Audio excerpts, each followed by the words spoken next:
রাজধানীর new market এলাকায় ব্যবসায়ী আব্দুল ওয়াদুদকে গুলি করে হত্যার অভিযোগে করা মামলায় গ্রেপ্তার পুলিশের সাবেক মহাপরিদর্শক আইজিপি একেএম শহীদুল হকের 7 দিনের রিমান্ড মঞ্জুর করেছেন আদালত। এছাড়া রাজধানীর মোহাম্মদপুরে মুদি দোকানি আবু সায়েদকে গুলি করে হত্যার অভিযোগে করা মামলায় সাবেক আইজিপি আব্দুল্লাহ আল মামুনের 8 দিনের রিমান্ড মঞ্জুর করেছেন আদালত। বুধবার সকালে ঢাকার মেট্রোপলিটন ম্যাজিস্ট্রেট আখতারুজ্জামান এই আদেশ দেন।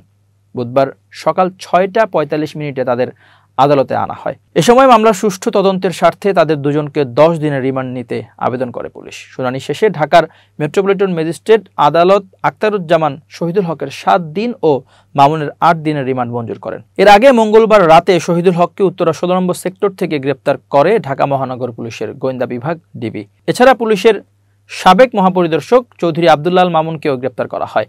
ঢাকা মহানগর পুলিশের জনসংযোগ বিভাগের পাঠানো 2টি পৃথক বার্তাতে তাদের গ্রেপ্তারের তথ্য জানানো হয়। অন্যদিকে মহানগর ডিবি কার্যালয়ের রিমান্ডে থাকা অবস্থায় অসুস্থ হয়ে পড়েছিলেন সাবেক সংসদ সদস্য ও আওয়ামী লীগ নেতা হাজী মোহাম্মদ সেলিম। পরে তাকে চিকিৎসার জন্য নেওয়া হয় ঢাকা মেডিকেল কলেজ হাসপাতালে।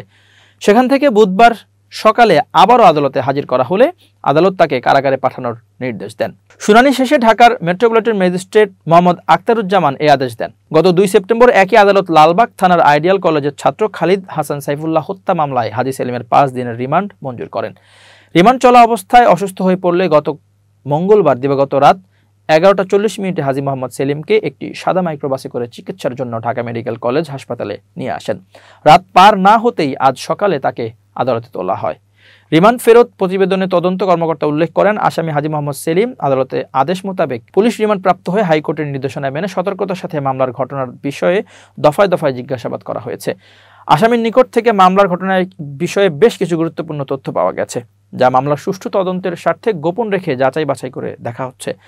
আসামি কথা বলতে পারেন না এবং শারীরিকভাবে অসুস্থ, তাই তাকে গভীর ও নিবিড়ভাবে জিজ্ঞাসাবাদ করা সম্ভব হচ্ছে না। আসামির 5 দিনের পুলিশ রিমান্ড হলেও তার শারীরিক অবস্থা ভালো না থাকা এবং সে কথা বলতে না পারায় তাকে রিমান্ডে রেখে জিজ্ঞাসাবাদ করলেও কোনো তথ্য উদ্ঘাটন করা সম্ভব নয়। তদন্ত কর্মকর্তা আরও বলেন, ঊর্ধ্বতন কর্তৃপক্ষের নির্দেশ মেনে তাকে আপাতত আর জিজ্ঞাসাবাদ না করে জেল হাজতে আটক রাখা প্রয়োজন। মামলার তদন্তের স্বার্থে আসামিকে ভবিষ্যতে আরও রিমান্ডের প্রয়োজন হতে পারে।